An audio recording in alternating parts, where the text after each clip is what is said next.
Eto na nga mga chong, marami tayong basketball updates, panibagong starting five ng Barangay Ginebra sa kanilang exhibition game kontra New Taipei Kings. Ngayong araw nga mga chong, magaganap ang magiging exhibition game ng Barangay Ginebra kontra sa P-League champion na New Taipei Kings. At kahapon ay lumipad na ang Barangay Ginebra papunta ng Macau kung saan gaganapin ang kanilang exhibition game. Ito nga yung pinakamagiging debut game ng bagong rebuild na lineup ni Coach Tim Cone. Kaya naman, maraming Barangay Ginebra fans ang excited na makita ang kanilang bagong koponan. Ang kaso nga lang mga chong, hindi pa natin makikita yung full potential ng Barangay Ginebra dahil hindi nga makapaglalaro ang ilan sa kanilang mga key players. Gaya na lang nitong si Scottie Thompson dahil hindi nga ito minamandali ni Coach Tim Cone. Kailangan pa ni Scottie ng konting panahon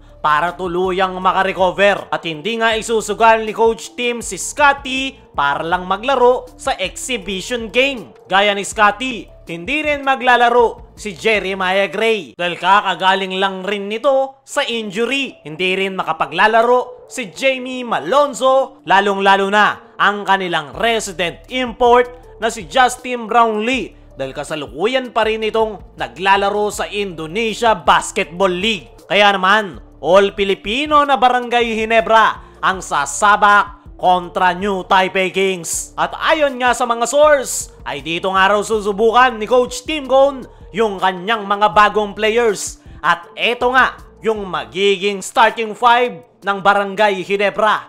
Para sa point guard position ay itong si RJ Abarrientos. Expected nga mga chong, napasok agad sa starting five itong si RJ Abarrientos dahil sa kanyang skills at talent.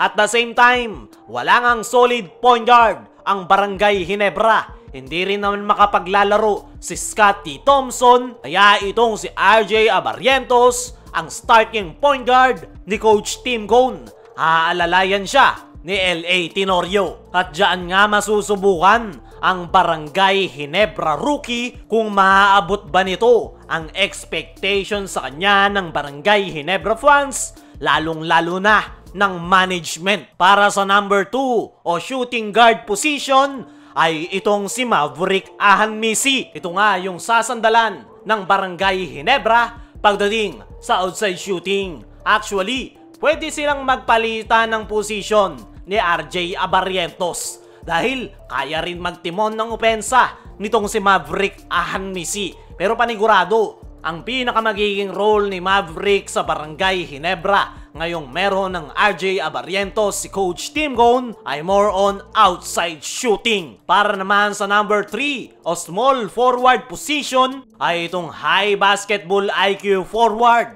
ni Coach Tim Cone na si Ralph Koo. Itong mga nakalipas na conference ay parte na ng starting five ni Coach Tim Cone itong si Ralph Koo dahil sa kanyang mga napakagagandang decision making. Napakatalino nga nito sa loob ng basketball court kaya nakakagawa ito ng malaking impact sa kanyang koponan. Si Ralph Koo nga ang isa sa nakikita nating magiging anchor ng triangle offense bukod kay RJ Abarrientos. At panigurado, magiging maganda ang tandem nitong si RJ Abarrientos dahil parehas nga silang mayroong napakataas na basketball IQ. Para naman sa number 4 o power forward position ay itong bagong Barangay Ginebra bigman na si Isaac Goh. Ngayon na kulang sa bigman ang Barangay Ginebra ay kailangan ni Coach Tim Cone ng serbisyo nitong si Isaac Goh. Ito nga yung pumalit sa pwesto ni Christian Stan Hardinger